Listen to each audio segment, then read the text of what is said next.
ഉണ്ടായിരുന്ന സ്വപ്നം. അങ്ങനെ അതിശക്തമായി രാവും പകലും വർക്ക് ചെയ്തതുകൊണ്ട് ആ ടാർഗറ്റിലേക്ക് എത്താൻ ദൈവം എന്നെ സഹായിച്ചിട്ടുണ്ട്. First week closing ceiling achievement. അതിന് ഞാൻ വെച്ച ടാർഗറ്റിൽ ഒന്ന്, എൻ്റെ 2 ഓർഗനൈസേഷനിലെ ഓരോ ലീഡേഴ്സിനെ ഞാൻ സീലിംഗ് എത്താൻ വേണ്ടി ടാർഗറ്റ് ചെയ്തു. അവരിൽ ആ വിശ്വാസം ഉണ്ടാക്കി കൊടുത്തു, ആ പ്ലാനിങ് അവർക്ക് ബോധ്യപ്പെടുത്തി കൊടുത്തു. അങ്ങനെ എൻ്റെ ടീമിൽ എന്നോടൊപ്പം തന്നെ ജെറോക്കെ ജെയിംസ് എന്ന് പറഞ്ഞ എൻ്റെ ഒരു ലീഡറും സീലിംഗ് അച്ചീവ് ചെയ്തു. അശ്വിനി കുമാർ ശർമ്മ ആൻഡ് വിമൽ സറിൻ എന്നുകൊണ്ട് 2 പേര് 1,90,000+ അവരും അച്ചീവ് ചെയ്തു. അങ്ങനെ ടീമിൽ പല ആൾക്കാർ അതിന് ടാർഗറ്റ് ചെയ്തു. ഞാൻ പറയുന്നത് ദാറ്റ് വാസ് മൈ പ്രൊജക്ഷൻ. അതെന്റെ പ്രൊജക്ഷൻ ആയിരുന്നു. ഇന്നുള്ളൊരു സംഭവം 100 കണക്കിന് ആൾക്കാർ ടീമിലുണ്ട്. 100 പേര് 2 ഓർഗനൈസേഷൻ ഐഡന്റിഫൈ ചെയ്യാൻ പറ്റിയാൽ വെറും 20,000 ബിസിനസ് വോളിയം ഒരാഴ്ച 7 ദിവസം കൊണ്ട് കൊണ്ടുവന്നാൽ മതി. ഈ 100 പേരുടെ ലിസ്റ്റ് എടുത്തിട്ട് ഒരു ദിവസം കൊണ്ട് 20,000 ബിസിനസ് വോളിയം കൊണ്ടുവരാൻ കഴിയുന്ന പ്രൊജക്ഷൻ വേണമെങ്കിൽ നിങ്ങൾക്ക് ഉണ്ടാക്കാൻ പറ്റും. അവരുമായി ശക്തമായ കമ്മ്യൂണിക്കേഷൻസ് നിങ്ങൾക്ക് വെക്കാൻ പറ്റും.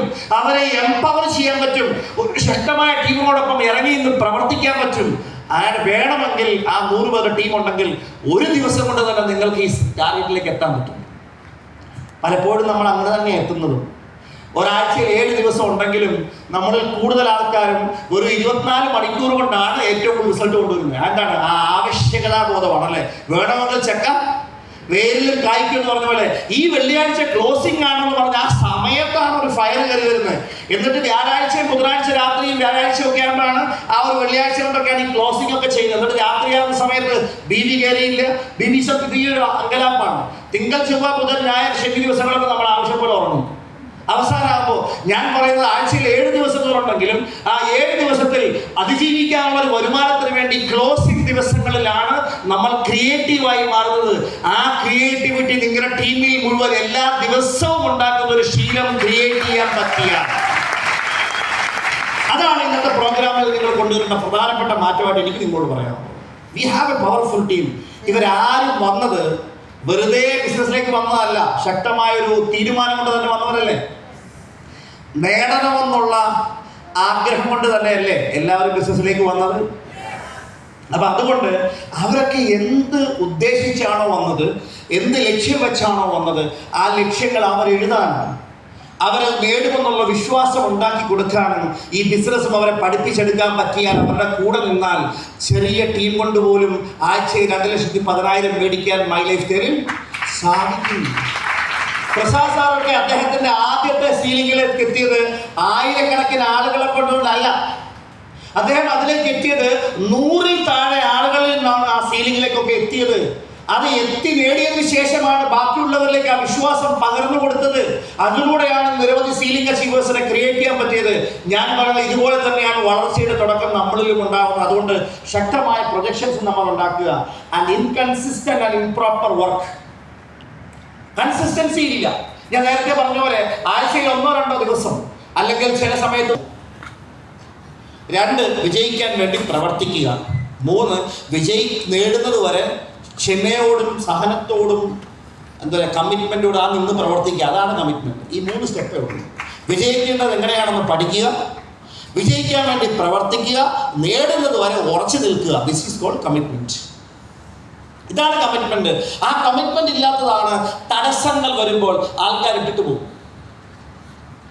വിശ്വാസം എന്ന സാധനത്തിന് ഉപയോഗം പോലും വരുന്നത് എല്ലാം അനുകൂലമുള്ളപ്പോഴല്ല, എല്ലാം പ്രതികൂലമായി നിൽക്കുമ്പോഴാണ് വിശ്വാസം പോലും ഉപയോഗപ്പെടുത്താൻ പറ്റുന്നത്. നമ്മൾ ദൈവമുണ്ടെന്ന് വിശ്വസിക്കുന്നത് കണ്ടിട്ടാണ് അല്ല. ഓക്സിജൻ ആരെങ്കിലും കണ്ടിട്ടുണ്ടോ? Nitrogen, carbon dioxide, carbon monoxide, ഇതെല്ലാം ഇല്ലേ ഇവിടെ? ഇല്ലേ? എന്ന് നമ്മൾ വിശ്വസിക്കുന്നില്ലേ? എന്ന് പറഞ്ഞതുപോലെ നമ്മൾ കാണാത്തതിലുള്ള കാര്യങ്ങളിലാണ് നമ്മൾ എന്ത് ചെയ്യുക? വിശ്വസിക്കുക. എൻ്റെ നാളെ 1 വർഷം കഴിയുമ്പോൾ, 6 മാസം കഴിയുമ്പോൾ ഞാൻ ഇതിലൊരു സീലിംഗ് അച്ചീവർ ആയിരിക്കും എന്ന വിശ്വാസവും അതായി എന്ന ആ ഒരു ആറ്റിറ്റ്യൂഡും പ്രവർത്തന രീതിയും ആ ഒരു സീരിയസ്നെസ്സും കൊണ്ടുവരാൻ നമുക്ക് ഇന്ന് കഴിഞ്ഞാൽ 6 മാസം കൊണ്ട് നമ്മൾ സീലിംഗ് അച്ചീവറാണ്. ഇതാണ് ഇതിലേക്കുള്ള രീതി. ഇനി ഈ ബിസിനസ്സിൽ വലിയ വിജയങ്ങൾ ഉണ്ടാക്കണമെന്ന് ആഗ്രഹമുള്ള ആൾക്കാർ എത്ര പേരുണ്ടെന്ന് കൈവെക്കുമോ? വലിയ വിജയങ്ങൾ ഉണ്ടാക്കണമെന്ന് ആഗ്രഹമുള്ള ആളുകളുണ്ടെങ്കിൽ എനിക്ക് അവരോട് പറയാനുള്ള ഒരു പ്രധാനപ്പെട്ട കാരണം, ഞാനൊരു വാക്ക് എഴുതി കാണിക്കും. This is very important. Be a leader. ആരാവണം? ലീഡർ ആവണം. ഈ ഒരു സബ്ജക്റ്റ് ഒരു വലിയ സബ്ജക്റ്റാണ്. ഈ വലിയ സബ്ജക്റ്റിനെ കുറിച്ച് പറഞ്ഞു പോകണമെങ്കിൽ കുറേ ദിവസങ്ങളും കുറേ സമയമൊക്കെ വേണ്ടി വരും. അതുകൊണ്ട് ഞാൻ കൂടുതൽ കാര്യങ്ങളൊന്നും പറഞ്ഞു പോകുന്നില്ല. ലീഡർഷിപ്പിലേക്കുള്ള ചില പ്രധാനപ്പെട്ട ഓർമ്മപ്പെടുത്തലുകൾ മാത്രമേ ചെയ്യുന്നുള്ളൂ. ഈ ഒരു മാറ്റം ഇത് മനസ്സിലാക്കാനും ഇത് നമ്മുടെ പ്രവൃത്തിയിൽ കൊണ്ടുവരാനും നിങ്ങളെ കൊണ്ട് ഓരോരുത്തരെ കൊണ്ടും സാധിക്കണം. ഈ ബിസിനസ്സിൽ വിജയിക്കാനുള്ള ഒരേ ഒരു സീക്രട്ടേ ഉള്ളൂ: be a leader and create right leaders with you. ഒരു ലീഡർക്ക് മാത്രമേ ലീഡേഴ്സിനെ ക്രിയേറ്റ് ചെയ്യാൻ പറ്റൂ. നെല്ല് വിതച്ചാൽ എന്തുണ്ടാകും? നെല്ലുണ്ടാകും. നെല്ല് വെച്ചാൽ അരിയല്ല ഉണ്ടാകുന്നത്, നെല്ല് വെച്ചാൽ നെല്ല് തന്നെ ഉണ്ടാകുന്നത്. ഈ നെല്ല് കുത്തിയാൽ അരി കിട്ടും. കറക്റ്റ്. ഗോതമ്പ് വിതച്ചാലോ ഗോതമ്പുണ്ടാവും. ചക്കക്കുരു ഇട്ടാലോ പ്ലാവ് ഉണ്ടാവും. ചക്ക ഉണ്ടാകത്തില്ല, പ്ലാവ് ഉണ്ടാവും. മാങ്ങയുടെ ഇത് കുഴിച്ച് വെച്ചാലോ മാവുണ്ടാവും അല്ലേ? മത്തൻ്റെ അരി വെച്ച കുമ്പളങ്ങ കിട്ടുമോ? മത്തനെ കിട്ടുള്ളൂ അല്ലേ? എന്ത് നടുവോ വിതച്ചതേ കൊയ്യൂ എന്നാണ് പറഞ്ഞിരിക്കുന്നത്. ബൈബിളിലൊക്കെ പറഞ്ഞിരിക്കുന്ന വാക്കാണ് വിതച്ചതേ കൊയ്യൂ, വിതയ്ക്കുന്നതേ കൊയ്യൂ. എന്ന് വെച്ചാൽ നിങ്ങൾ ലീഡറായാൽ മാത്രമേ നിങ്ങൾക്ക് ലീഡേഴ്സിനെ ക്രിയേറ്റ് ചെയ്യാൻ പറ്റൂ. That's all. പക്ഷെ എല്ലാവർക്കും ഉള്ളൊരു പ്രശ്നം, ലീഡർഷിപ്പ് എടുക്കാൻ പറ്റില്ല, പക്ഷെ ലീഡേഴ്സിനെ ബിൽഡ് ചെയ്യണം. That is impossible. ഒരാൾ ലീഡർ ആവണമെന്നുണ്ടെങ്കിൽ ഒന്ന്, അവൻ പറയുന്ന കാര്യം പ്രവർത്തിച്ച് കാണിക്കുക എന്നുള്ളത്. That is 5 M's of leadership. 5 M വേണം. അതിലൊന്നാമത്തെ M, ബി എ മോഡൽ. ഒരു മാതൃകയാവണം. ഞാൻ ചെയ്തു കാണിക്കണം.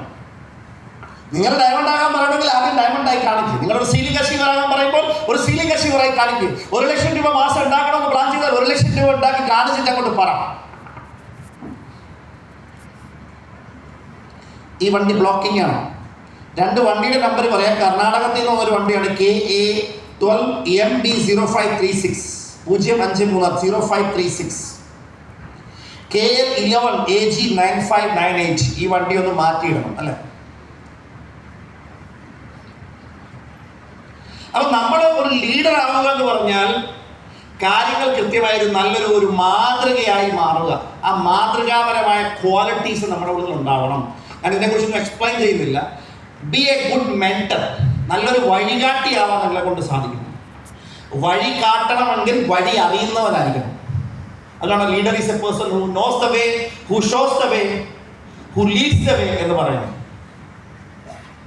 നല്ലൊരു മെന്റർ ആവണം, നല്ലൊരു മോണിറ്റർ ആവണം. That is A 3rd M. Monitor. Monitor എന്ന് പറഞ്ഞാൽ കാര്യങ്ങൾ വിവേചിച്ചറിയാനും അതിനെ ക്രോഡീകരിക്കാനും അതിനെ പ്ലാൻ ചെയ്യാനും ഒക്കെ പറ്റണം. B A good monitor. Monitor ചെയ്യാൻ സാധിക്കണം. And B A good motivator. ടീമിനെ മോട്ടിവേറ്റ് ചെയ്യാനുള്ള സ്കില്ല് വേണം. And B A good marketer. ചില സ്ഥലങ്ങളിൽ റിസൾട്ട് ഉണ്ടാക്കാൻ ഫീൽഡിൽ ഇറങ്ങി പണിയെടുക്കേണ്ടി വരും. ആവശ്യമുള്ള സമയത്ത് ആവശ്യമുള്ളതുപോലെ ഇറങ്ങാനുള്ള ഒരു ടാലന്റ് ലീഡറിന് വേണം.